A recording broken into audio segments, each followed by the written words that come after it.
Let's talk.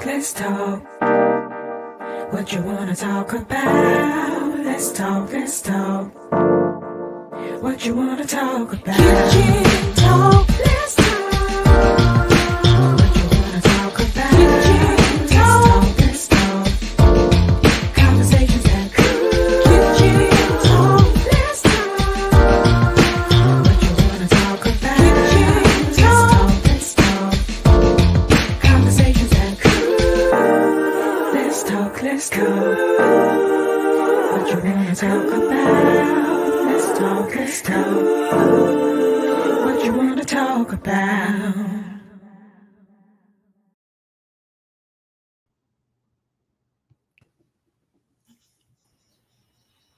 Hey. Hello. How's everybody? We in the building. How are you, Lisa? I'm good. Dr. Henderson, good to Welcome. see you Hello, it's good to see again. you again, friends. Yes. Welcome to Kitchen Talk CTC. Conversations that could. cook. Look at you, Dr. Henderson. Yes. I love it. We are super excited. We've been away for a couple of weeks, friends. You've been okay? I've been okay. You miss it, don't you? You miss You seeing know, my I'm working on greater. Of course I miss it. Of course.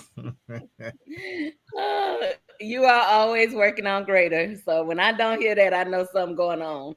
There it is. Yes, ma'am. Yes. So we have with us back in the kitchen Dr. Angela Henderson.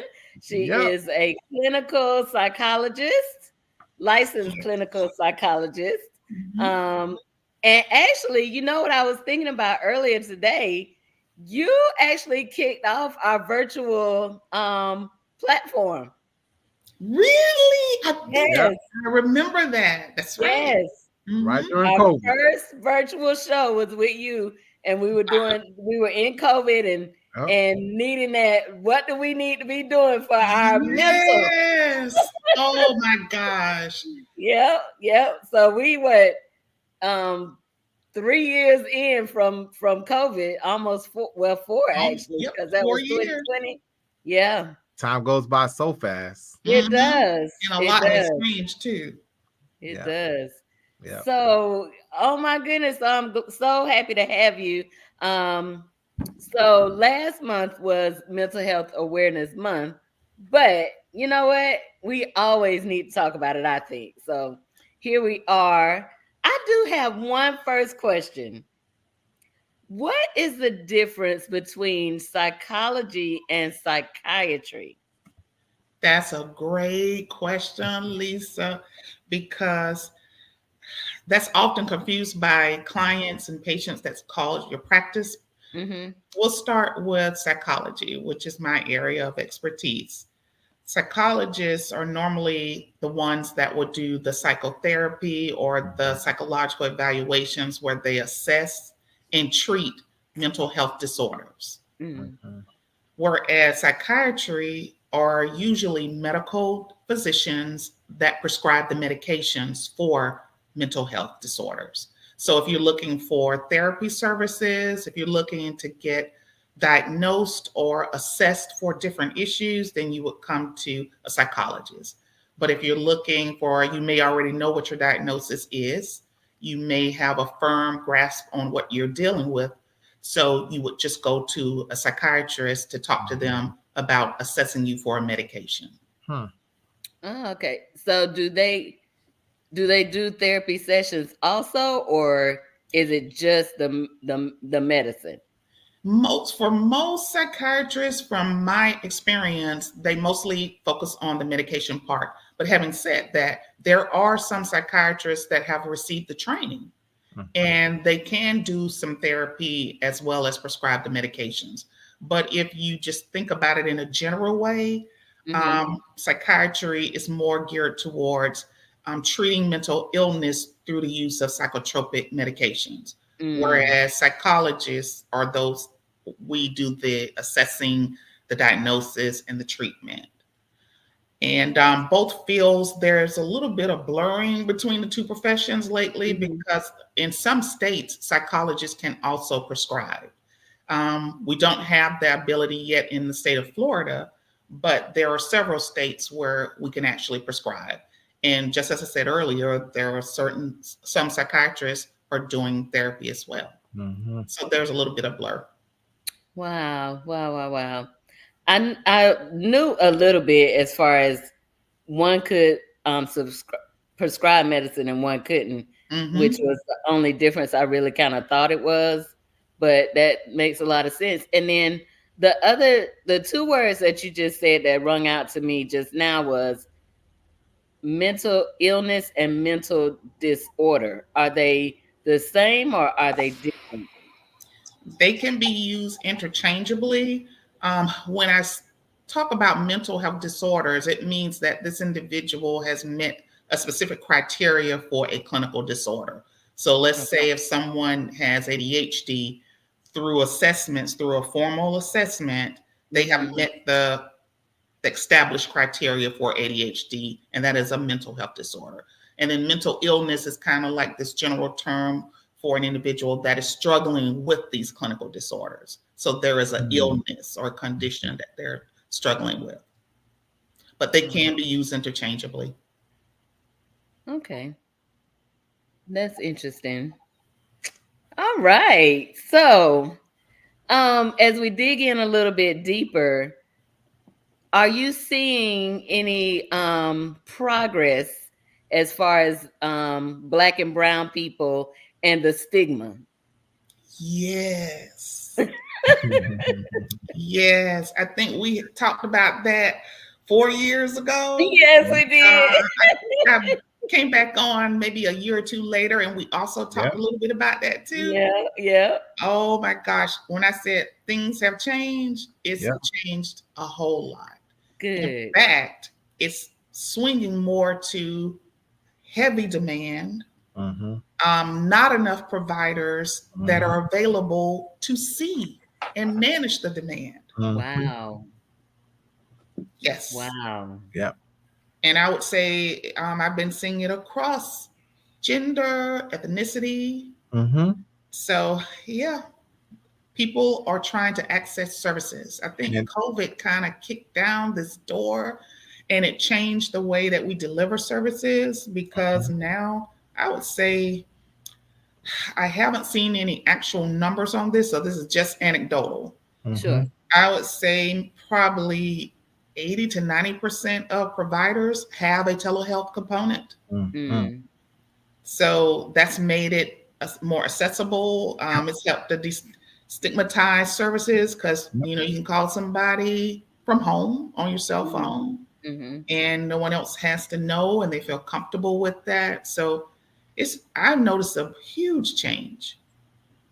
I agree with that. And we talked about that. And I said, yep, that's that. Once you take away the access, now that people have access and they can do it at their own terms, the doors are going to be wide open. COVID just gave people the opportunity to also slow down, right? So one thing to have the access. I know, Lisa, not me. It's one thing to have the access. It's another thing to have the time. Right. Yes. So now I have the access and I have the time. This is a time that I can set aside to kind of deal with some issues. And I also think as people start to dive into one area, they find, oh, I have some other holes that I need to plug to.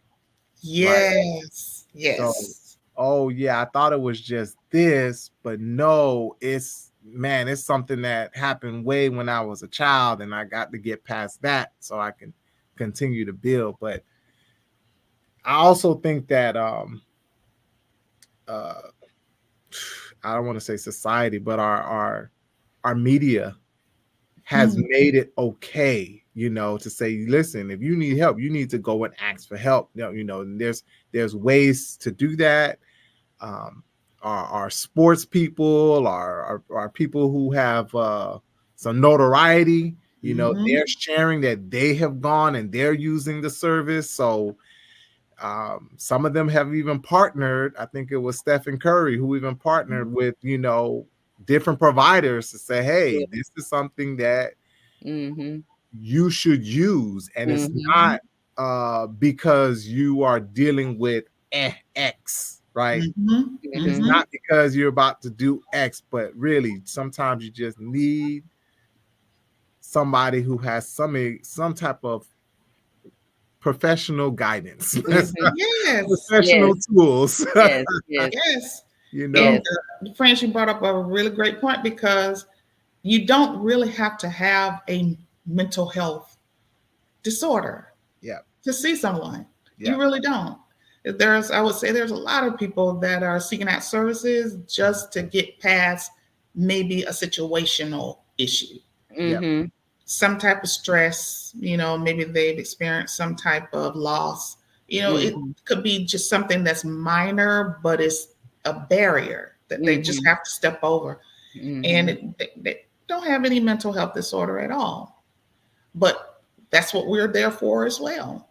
So I think the last couple of years, it's been the influx of those type of cases more so. And I think it's really great because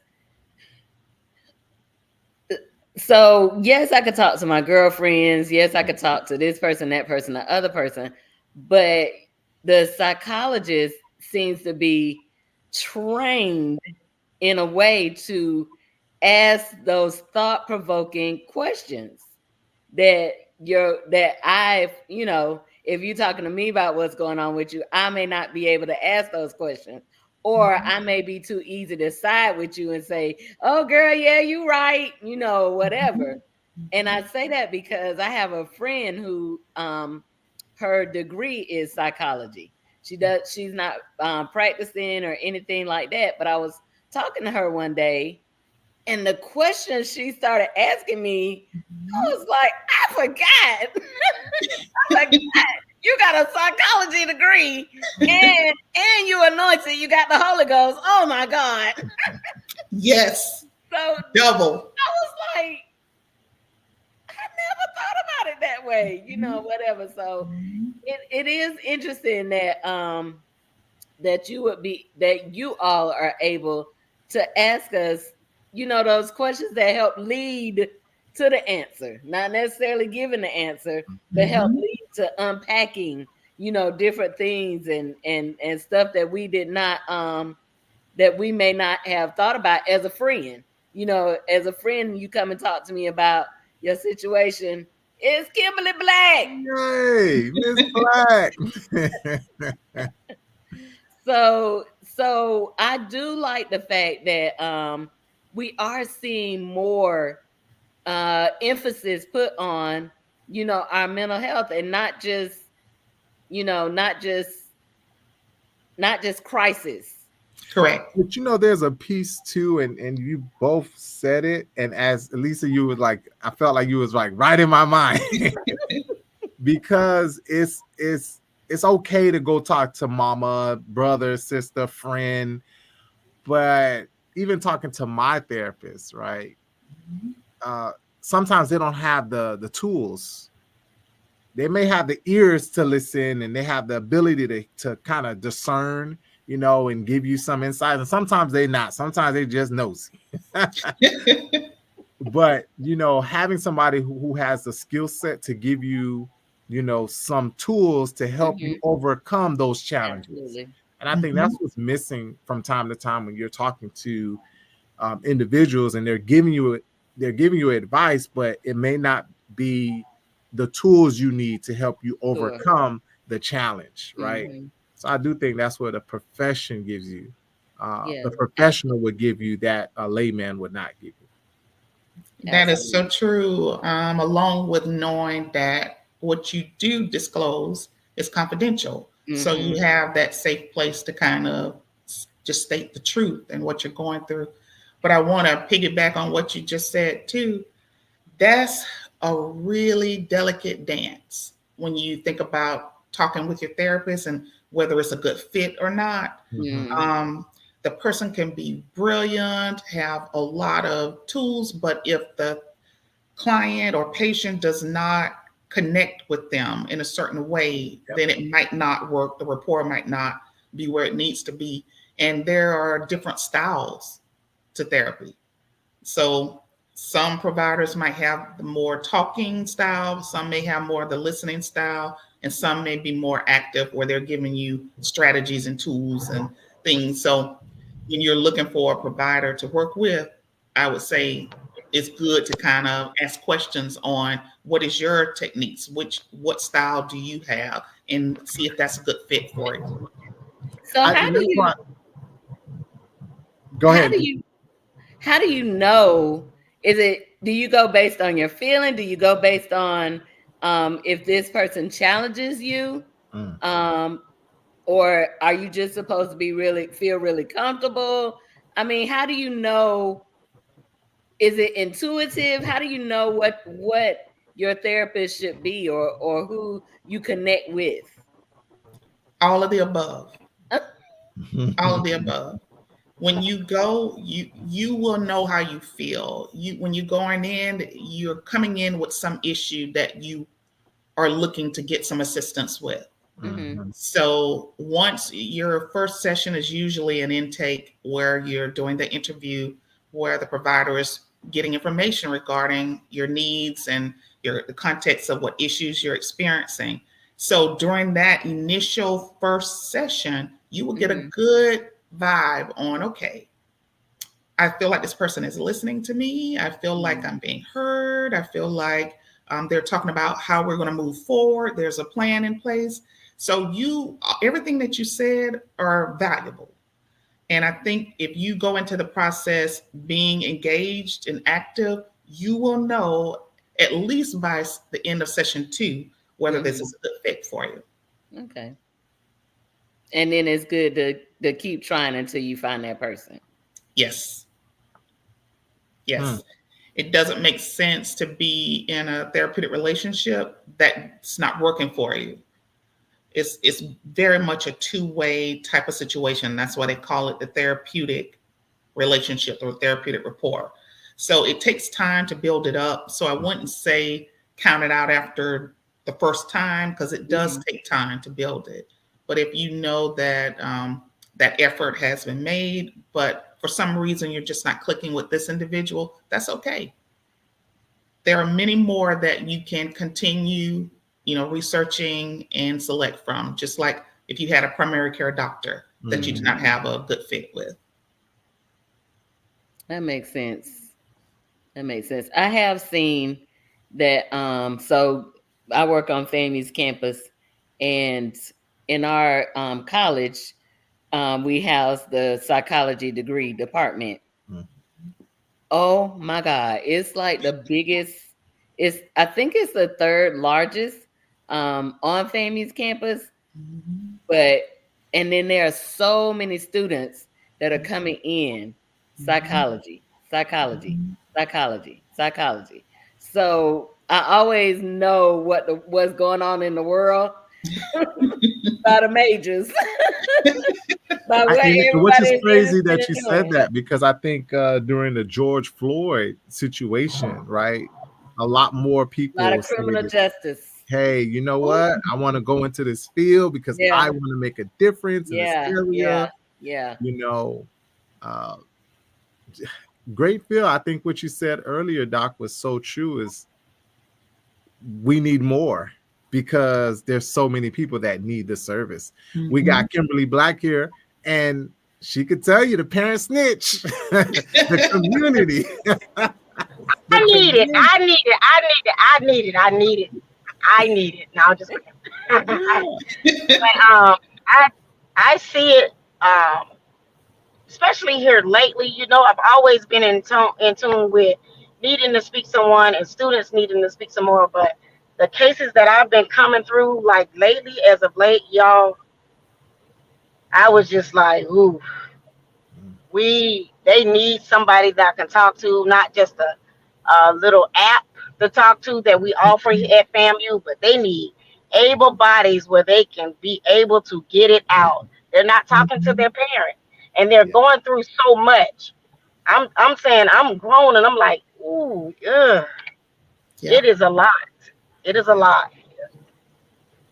And I got, if you got a good one in mind, please confirm, because I got one of my own that needs to see one. Well, we got one right here, Dr. Henderson. Yeah. So just Look, go what and give kind me of a call. what kind of insurance you take? And which is crazy because that is the deal right now. Even the insurance companies are like, yeah, come on down. We'll take Yeah. We'll If I need to it. take her to Florida Blue so she can come see somebody. I'm just saying. You know, I was talking about how the pastor, right, the church community used to serve as that as well.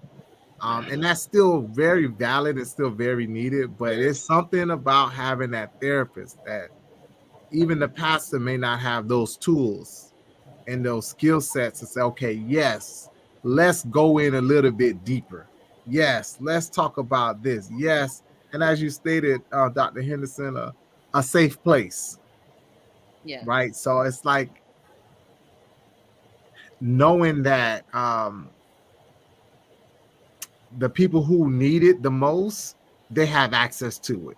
And I think going back to that, like, okay, I could just pick up a phone call. I don't have to go to the church. I don't have to go to this place or that place.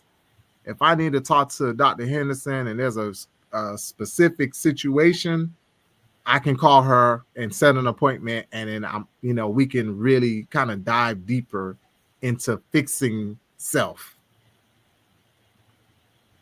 So access to me is probably the biggest thing that's having this boom in the industry.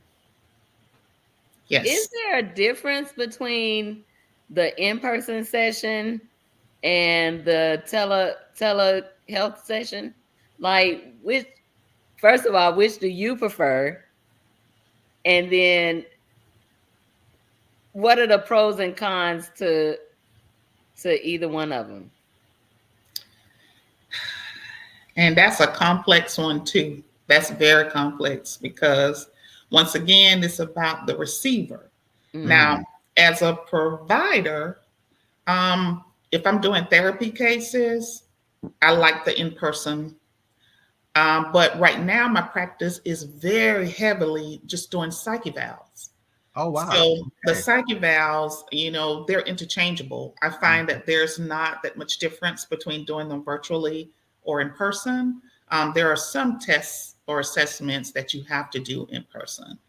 So I have to adjust for that. But if I was doing the therapy services that I've done for decades, I would say I probably would have that part mostly be in person, because you're going to be missing some key things for certain disorders. I'll say that caveat. Some issues, yeah, you could do it virtually.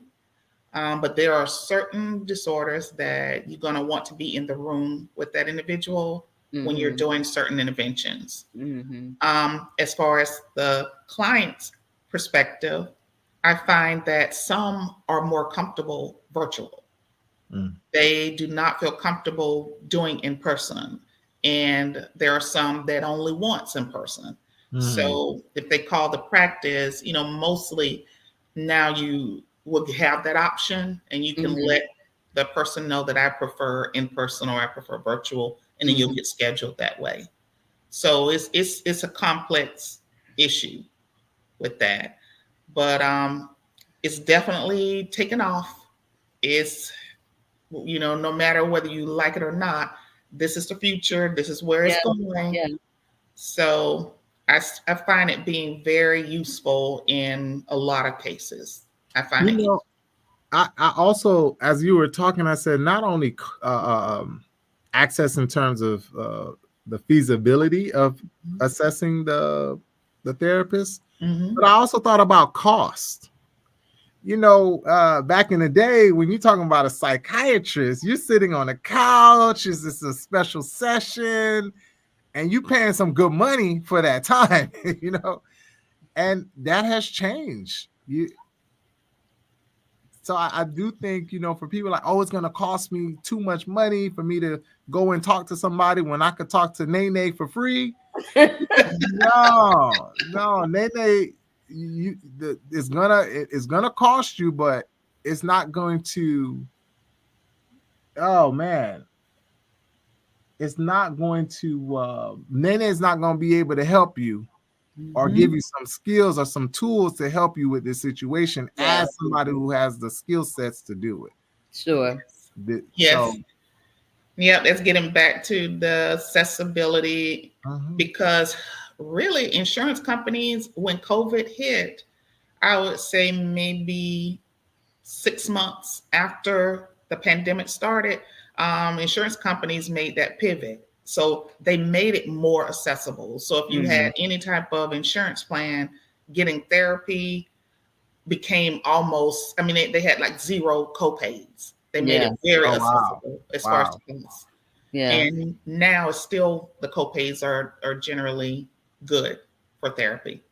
And I mean, especially then, because everything that you're hearing, you're seeing is so depressing. Yes. It's like it's all we were hearing were death tolls. Yeah. Yeah. And whether you knew the people or not, it was just like it was You just so felt much. it. It was Mhm. just so much. And then you had on top of that the anxiety of, you know, what if I get COVID, you know, Mhm.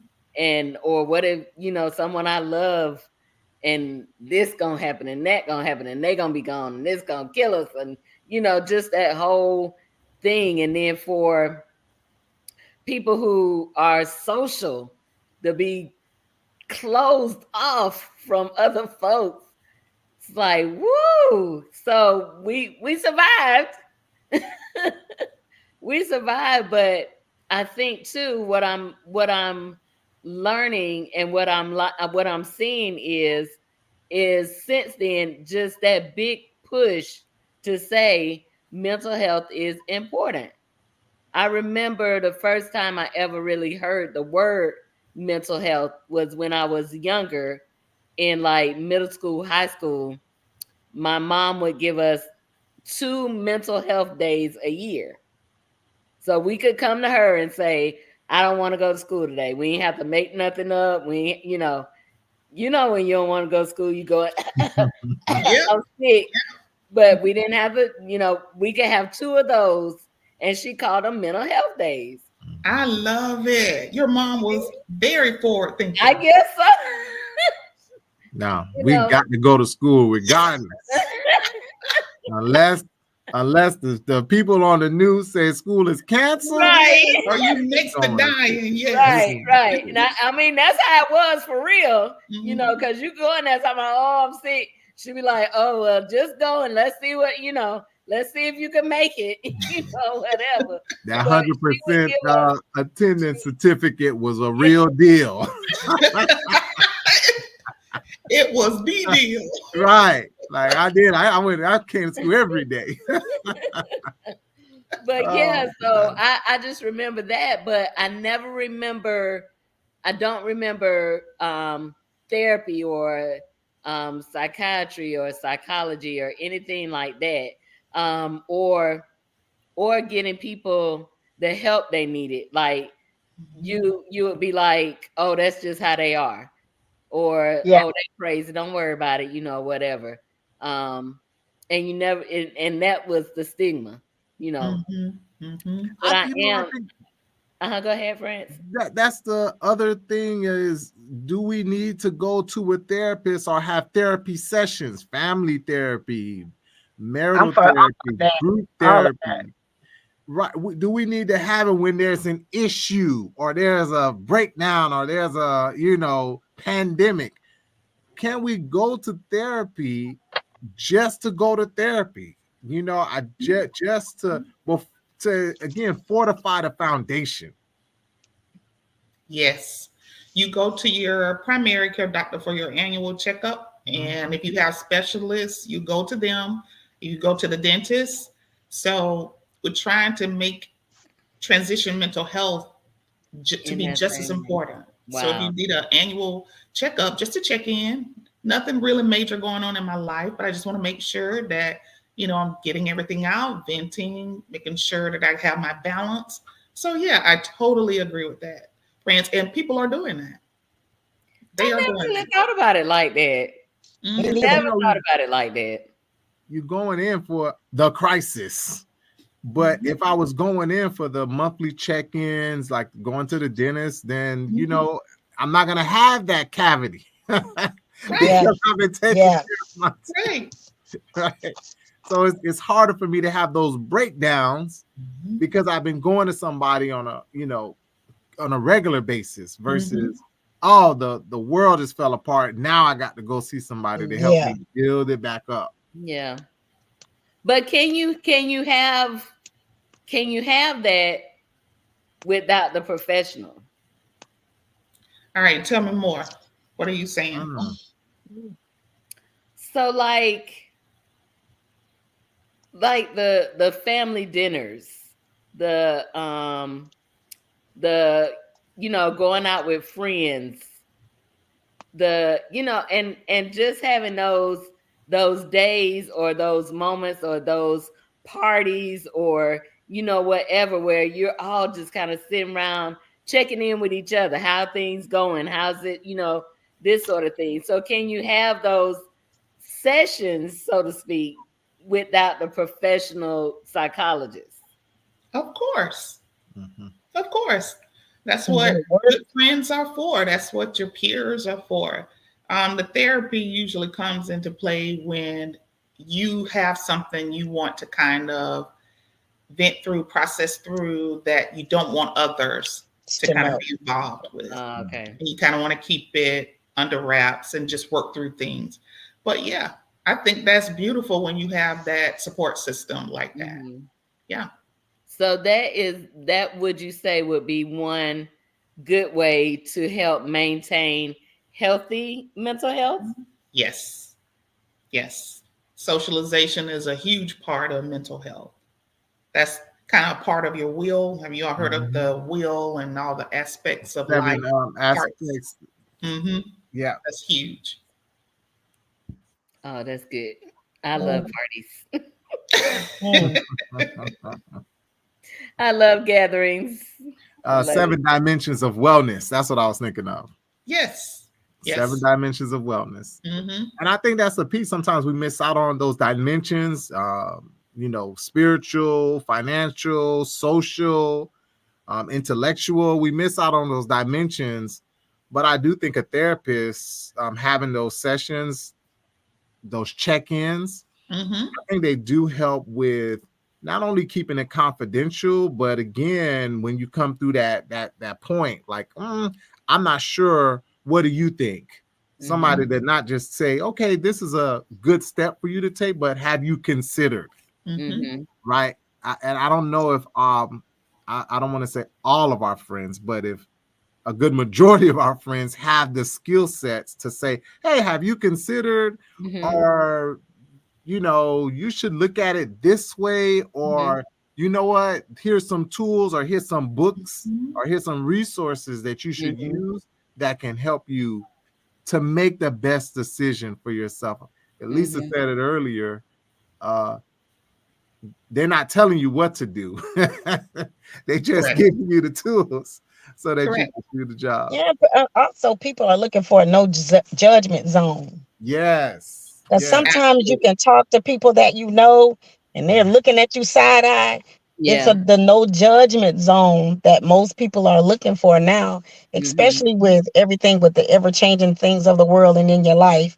It's to me, it's a lot of people. I've been talking to some friends of mine, and we just, even though we've been talking with each other, it's still things that you hold back because you feel like you're going to be judged. Because we even had somebody say, I hope this is a no judgment zone, and I'm like, that's why everybody holds back, because they feel like they're going to be judged. So having a psychiatrist, somebody that don't know you, that can be as real as possible with you and give you the tools and the resources you need to help process things within your life and not judge you for having the thoughts and emotions that you have. I think that is one of the key important elements and components of having a psychiatrist and wanting to talk to somebody outside of your friend zone. Yeah, absolutely. I do wonder, and Kim, I keep, every time you come on, I think of the parent snitch and the community support, and like how big it would be to have that in our communities that need it the most. Yeah. You know, where trauma and issues are so prominent. They're like, okay, how can we get that even to the people who need it the most, who may not want to use the service, right? Mm-hmm. Like if I'm already getting welfare, and then I love the process, so it's okay to get welfare. Let's get that out the way. Can I also get some? Yes, I wish I got some. I said the same thing, Ms. Black. I said I messed up during my college. Just a few food stamps. Great day. Yes. And if you're a college student and you're listening to this broadcast, you too can get food stamps. Yes. Go and get your food stamps. It's okay. While you can. Yeah. While you can. It's the best thing for you at this time and at this age. I was paying my bills and trying to find something to eat at the same. I could have had. That's a whole nother story. You're taking us into another kitchen talk, Fred. Oh Lord. But I do wonder, you know, if we're getting these governmental services, how much of a difference it will make for, you know, community members of our community who need that service. And you see how I said it. It's not a Black thing, right? No. For people to there's a stigma that a lot of people don't know. A lot of people who use food stamps are not Black. They're not Black. You'll be amazed. Yes. No, don't be amazed. It's the other brown set of people and the Caucasians. They get them. Yeah. And they use more than Blacks. And that's what you're supposed to do. It's a service that you need to use. But I do wonder how much of a difference that would make in our communities if more people had access to it. What do you think, Dr. Henderson?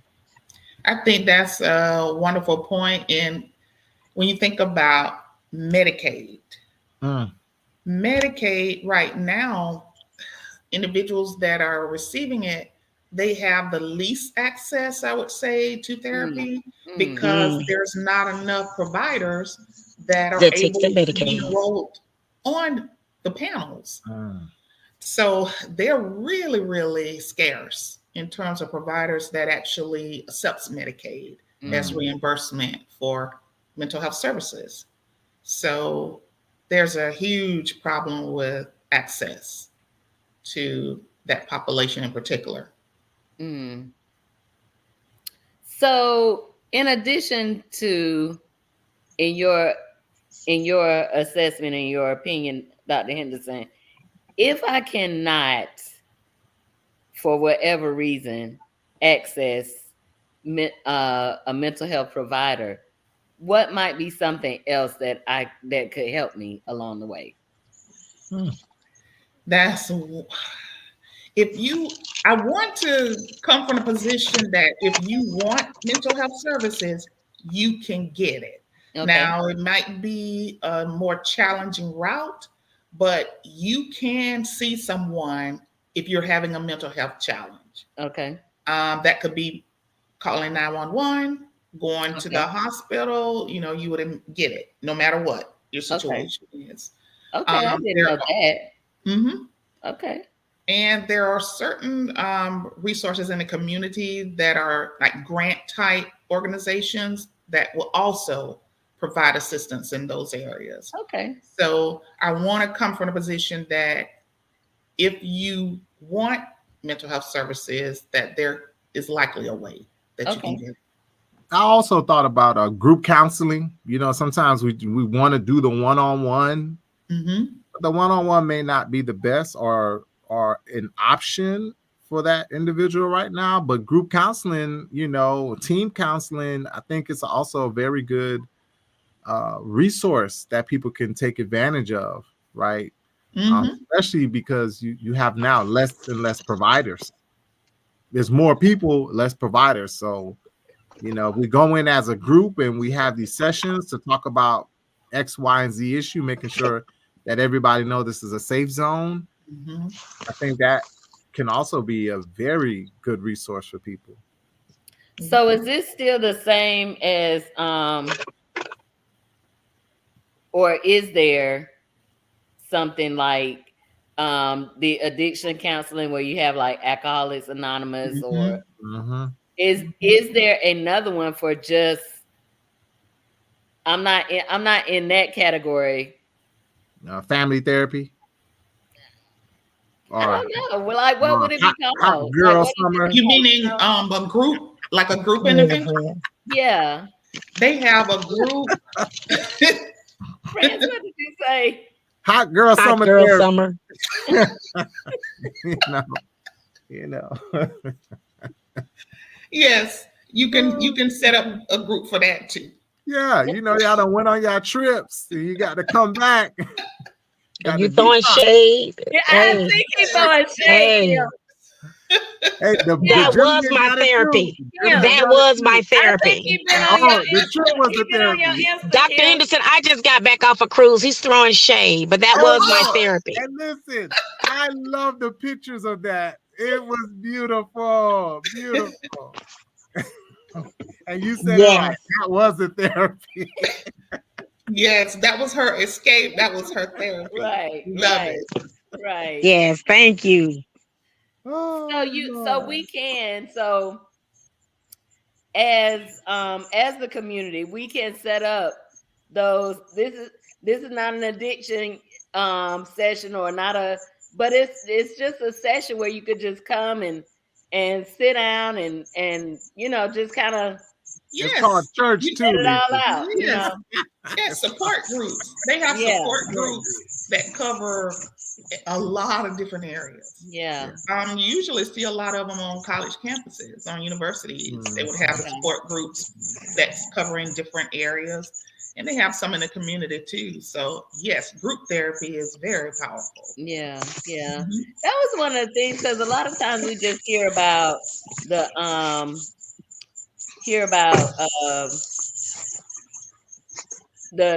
addiction ones, right? Like AA and AA and the alike. But you never hear about, this is just I don't have like a real problem, but I want to talk to somebody. Yeah. So what does that look like? Is there a group for that? Or I just need somebody to hear me.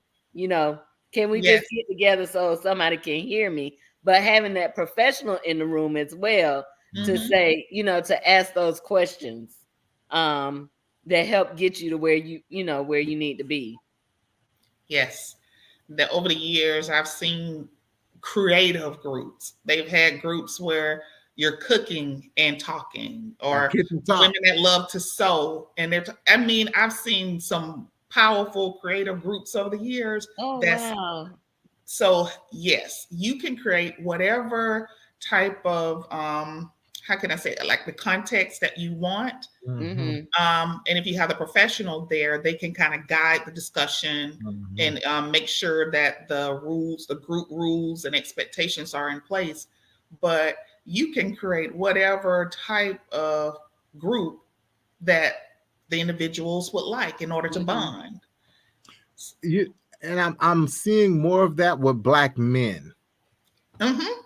And I love to see. Yes. Yes, I love it. That not only that they're getting the support one-on-one, but there are a lot of more male, like father support groups, just Black men. Hey, we just need to have that time. I think again, they did. It was something that was done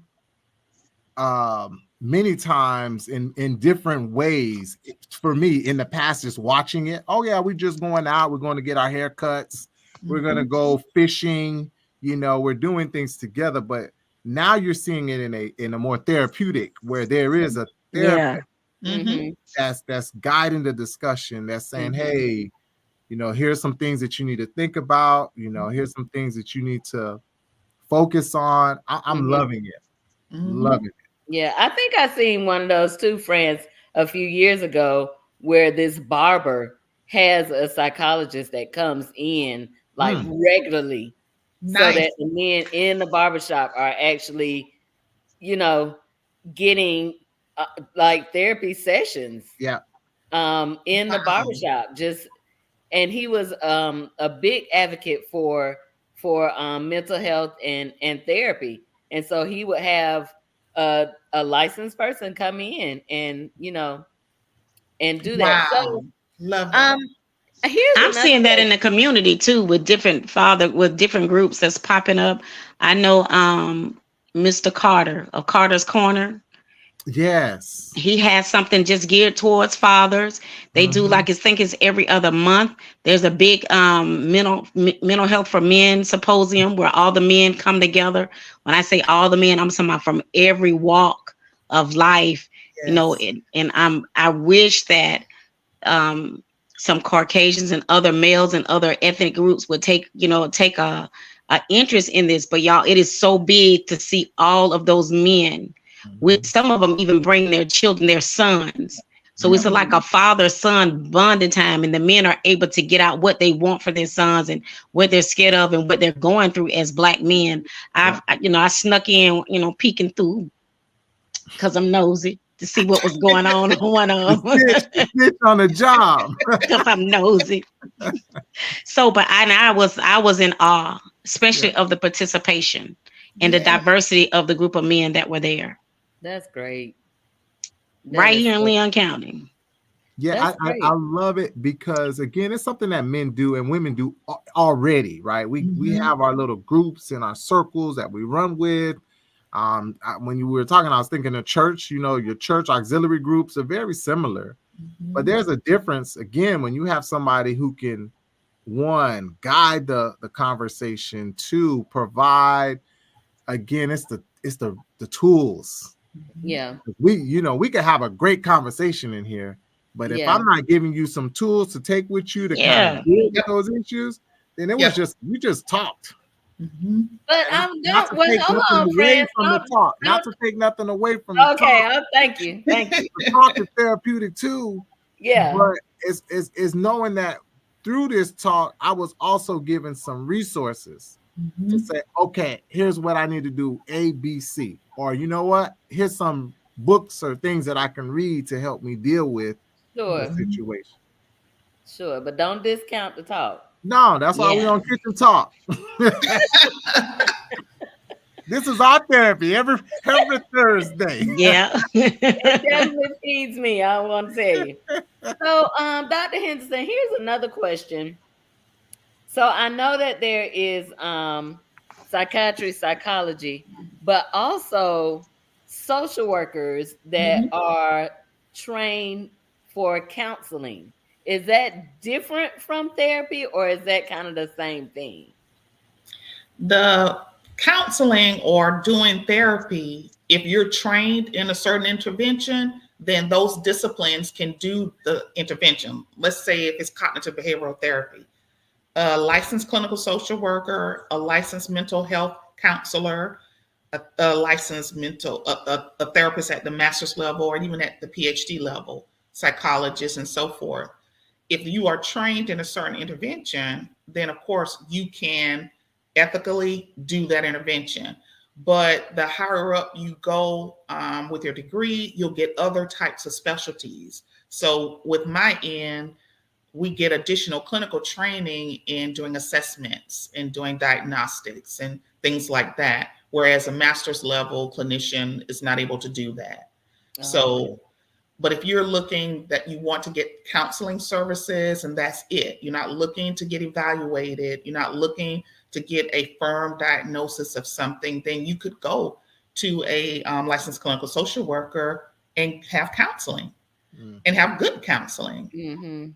So yes, at the master's level, and you have a lot of independent practitioners that are practicing at the master's level and have successful practices at that level. And they can do therapy with different age groups and they can treat different disorders. So I guess, did I answer that question? Yes, okay. You did. You did. So that is another avenue for mental health, is a licensed clinical social worker as well. Yes, absolutely. And some individuals that don't want to remain in school for a long time or get the additional training, they will choose to do that. Or ones that just want to get out and start their career earlier, they'll choose to just practice at the master's level. Oh, okay. The other thing, as you were stating that, I said it's important for people to start somewhere. Whether that's with a friend, church member, group member, special groups, auxiliary groups. You need to start somewhere. And I think that's the journey of mental health. Lisa, I can see this clinical psychologist, sociologist, my barber, hairstylist. You need to talk to somebody to start that journey, right? So then it will lead you to where you need to be. But I do think having that start is important. Having that, having those different branches will help you get to the source. So I know we talked a lot about the different levels, but I do think there's still a ground level for those who just, I know I could go to, Miss Black and talk to Miss Black, and she's just going to listen and hear what I have to say, and then hopefully, Miss Black says, yeah, you gave me some great information. I have a resource for you. Dr. Henderson is somebody that can help you deal with some of the deeper stuff that you may be going through. So I think there's a starting point. It is. And we can't discount the starting point. That right there is so important, because when you think about like mental health and mental illness and things like that, a lot of it could have been intervened earlier if the person was comfortable getting it out, talking about it with a friend, a family member, or so forth. So the ground entry level is ideally if you can talk to your loved one or you talk to a friend, say, hey, I'm struggling here, so that they, you get that listening ear. And like you said earlier, that person can then steer you into the right direction. But a lot of times, because of the stigma, or like you always said earlier, the fear of being judged, they hold it in, and they hold it in for years. And this stuff builds up to the point where, they have to come in to see someone like us.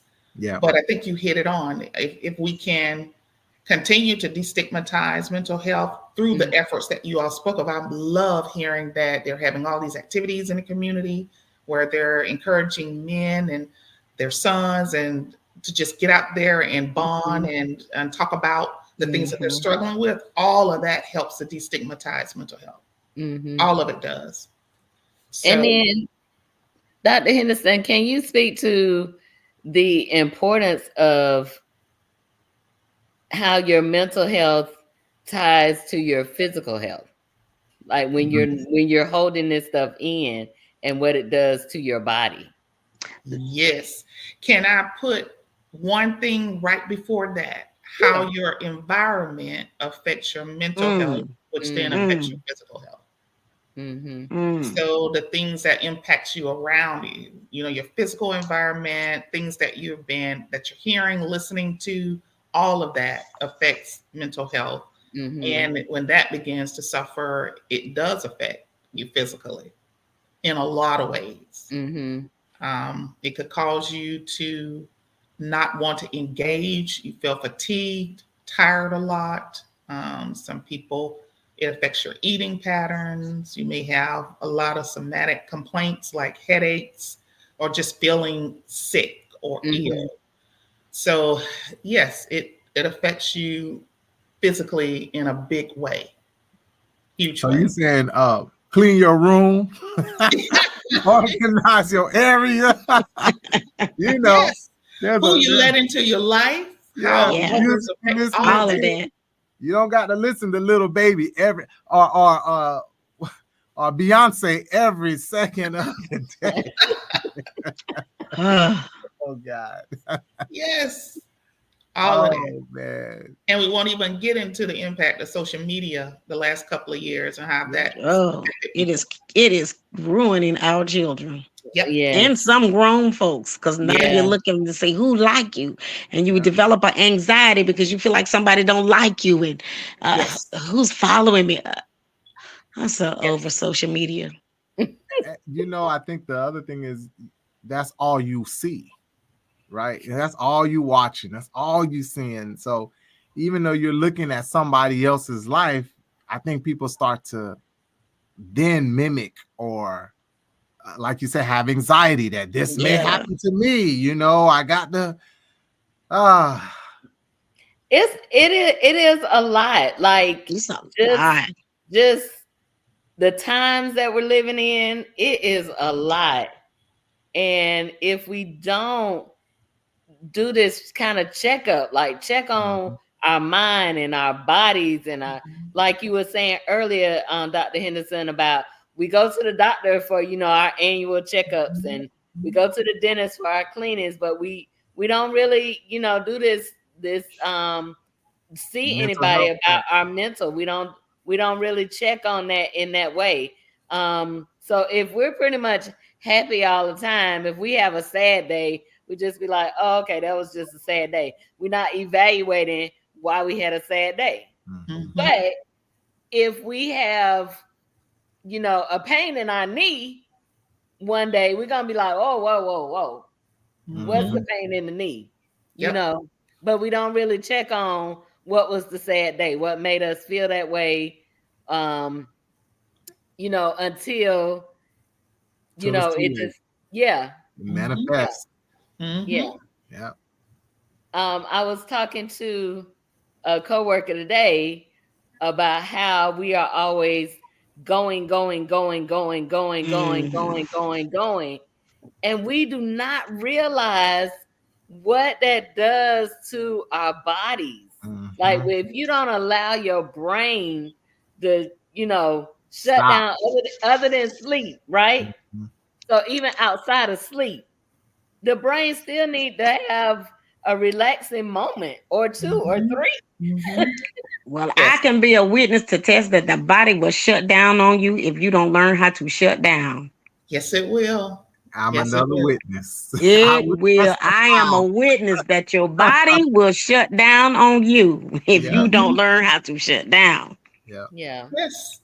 It goes back to the 7 dimensions of wellness, right? So all of those dimensions are important, and I think it's understanding the balance of them. So that's I the can't word I was give going to work say too. all of my time. I can't give relaxation all of my time. But I need to learn how to balance it out, meet with my friends, you know, take care of my assignments or my work obligations, go and exercise or take a walk, you know, talk to my therapist, you know what I mean? Or talk to somebody, because today wasn't a good day. Yeah. It's having that balance, I think is so key. It's all about the balance. It's all about, and everybody have times in their lives where they struggle with it. I even struggle with balance at times. I'm wondering, this is just a question for you guys. How often do you check in on yourself in all different areas? Like you say, how am I doing spiritually? How am I doing emotionally? How am I doing socially, financially? Like all of those wellness areas. Do you ever think about it and, you know, do a little check-in to see how you're doing in each of those areas? Well, the last 2 weeks I've been doing my check-ins because I didn't check in. Because I didn't check in. I just whatever life is throwing it. Bill, let me catch it. Oh, black eye. Oh, busted lip. Yeah. And just keep moving. But the last couple of weeks, I have made an adamant, determined decision, and I am dedicated to checking in on Kim in all areas. And if I don't want to do something, I don't want to do it. And I'll tell you, I don't want to do it. My friends, let's go. I don't want to do it. I don't get somebody else to go with y'all. I ain't going. Where you gonna be? I'm gonna be in my bed resting. Because when your body tells you to sit down somewhere, you got to sit down somewhere. When your mind start losing focus and it's all over the place, it's time to get focused. So in the last 2 weeks, I have dedicated every day, a couple of hours a day, it's something I want to do. I don't care if it's going against the group or what everybody else want to do. I don't care if it's going to sit in my car and letting the air conditioner run on me just to detox away from everything. Yeah. I've been that way. I might be 3 weeks, last 3 weeks, because I didn't check in. Tim, that's good. Yeah. That's really good. Yeah. So I teach you. Go ahead, Lisa. Oh, I was about to say I am for the most part I always just kind of been I don't hold too much, right? So if once I write it down, then it's pretty much gone. I'm not holding a grudge. If I can't get over it in the writing it down, then I got to talk to the person that I got the issue with. And then I'm pretty much, done from there. But what I did learn about myself was during COVID and losing my mom. I know, right? The things that I used to keep me lifted, they were completely defenseless against grief and COVID. Yeah. And I learned that, girl, you might have a couple of problems. Yeah. Because the things that I would use to make sure I stay happy, make sure I stay up, that don't bother me or whatever, those defenses were gone. And I actually had to learn that it is, number one, mind over matter, that I had to think myself, talk to myself and say, okay, because I couldn't use the things that I had used before. So now I'm learning two things. One, I'm learning to feel what I'm feeling. Yeah. In the moment that you're feeling it. Whatever that is, if it's sadness, if it's disgust, if it's anger, if it's whatever it is, I'm learning to feel what I'm feeling. I'm learning to cry if I need to cry. That's it. And then, all right, let me feel that, and then let's push forward. It might be a push forward with a tear, but I'm learning that, okay, I got to feel it. Because before, I wouldn't necessarily feel it. I write it down. Okay, I'm done with that. And go back to, because I have this defiance, I guess, of not letting people know they got to me. And that ain't always good either, is what I learned. That ain't always good. So, and then that came through a couple of things, through spiritual growth, through this, through that, through God stripping me naked, bare, just a whole process. So the other thing that I'm doing now is I'm getting my joy back through that process. But I was fighting to go through that process because I've kind of felt like, well, I don't really, that ain't me. I'm not no wuss. I'm not no wimp. I ain't finna cry. I'm hard. I'm a G. You're a crybaby. All right. No, I was the soldier. Now I just a bag of water. I'm so proud of you. So I'm learning that. And I'm telling y'all, I ain't never had so many temper tantrums as I had when my lights was off during the hurricane. I don't know, about 10, 15 temper tantrums. Why are these lights not on? And it's hot in this house. Yeah, I felt that. So it is a process. It is a process. And yeah. For me, it's I teach that in my class. So the seven dimensions is one of the things that we talk about. So every semester, so I actually go through that. Like, okay, how am I doing in this area? And I ask my students that as much as I ask them that, I need to challenge myself too. Like, am I balanced right now? How am I doing spiritually? How am I doing financially? How am I doing socially, am I getting out as much? Things have changed in my life, so I have to also make that clear to my students that you have to check in on that, to make sure that you're where you need to be so that you can be the best you can be. Yes. So I will share that every semester, if not once or twice. I'm actually doing that check-in with self-evaluation. Yeah. Right. That is excellent. All three of you all are doing superb. Lisa, I'm so proud of you because I remember 4 years ago and what you were saying back then and how you are speaking about it now, like the emotions and everything. So yeah, that's good. I'm growing. Mhm. Yeah. One of the other things I wanted to mention too was I know we were talking about balance. But can you help us with not stressing if the balance isn't there right now? Oh yes. Good. That's a great one too. You're going to go through your life and have periods of times where you're going to be off balance. That's life. It ebbs and flows. You'll have a period of time in life where everything's going great. You feel like you're on top of things, but then something always hits and then knock your equilibrium off.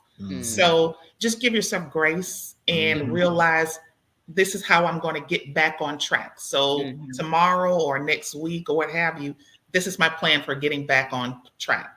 So if you can remove yourself from the emotion of it, meaning, oh man, I'm anxious because I didn't get this done, or I'm feeling kind of off, remove yourself, separate yourself from the emotion part of it and go more toward the rational or cognitive part.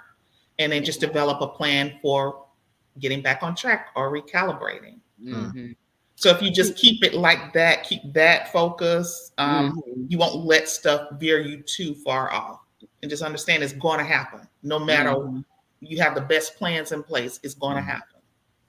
I have one more thing. I know Lisa said that. Of course you do. France is going to keep us over time, no matter We're what. over.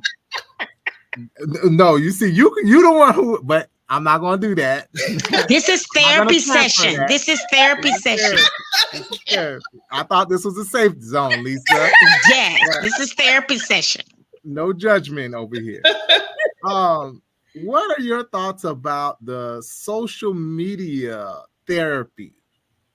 Because you have everybody on social media. Well, you have a large amount of people on social media who are giving advice on marriage, on finance, on mental health, on a number of things. So there's always somebody who has a platform. What are your thoughts about that? Drive me bonkers. But some of it be good though. Some of it be good. They be just I'm like, okay. Some of it be good though. You be like, yeah. You said some good stuff, right?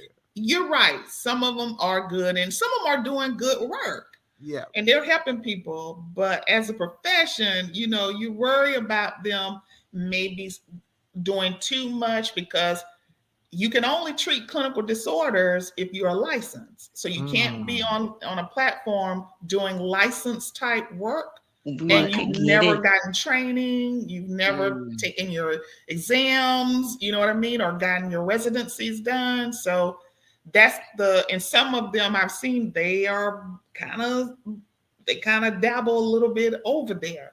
So that's what drives me bonkers. But some of them, there are a few on there, influencers that I would say are doing a pretty good job. Okay. Listen, this has been Kitchen Talk CTC. Conversations that good. Conversations that good. I know she had another question, but I'm gonna stay out. I don't have another question. But Dr. Henderson, you are definitely gonna have to come back. Absolutely. Yes. But this has been wonderful. It's a wonderful conversation. I appreciate you so much for joining us in the kitchen. Thank you so much. Thank you, Fransley Moyes and Kim Black, the parent snitch. I appreciate you guys so much for being in the kitchen. Listen, if you are watching us on YouTube, make sure you hit the subscribe button. Turn on your notifications so you won't miss another show. If you are watching us on Facebook, hit the like button. Also, turn on your notifications so you won't miss another show. Next week, we will be right here, same time, and we're going to be talking to some fathers about fatherhood. Mhm. So, happy Father's Day coming up this Sunday. Happy Father's Happy Day. Father's Day. Oh, sure is, isn't it? It is. It is. Okay. Real fathers, real men. Happy Well, look, Father's okay. Yes, I'm a little late, eh? Yeah, well, I mean, you still got 2-3 days to get a gift if you need to. No, I'm gonna go see him. I'm gonna go see my dad. I Oh. surprise him. Okay. Okay, quick question. See, Do you give your husbands or significant others a Father's Day gift? if they are father? Yes. Yeah, if they're a father. I hate people that say it ain't my daddy or it ain't my mother when it's Mother's Day. That's not Duh. my mama. You know my mama. I'm not giving you a Mama's Day. See, Lisa. friend, you need to see Dr. Henderson on the couch. You need to go lay on the couch and you have one-on-one with Friends, Dr. I wanna Henderson. get some strategies. That's what I'm talking about. I can't Yes. Please. I'll take it. I'll take it. Too much. Thank you all for joining us. We are so appreciative that you came by. We will see you all next week. Same time next Thursday, 9:00. Thank you, Dr. Henderson, again. Thank you. Bye-bye, all. Thank you. Bye-bye. Let's talk. What you wanna talk about? Let's talk. What you wanna talk about? Talk.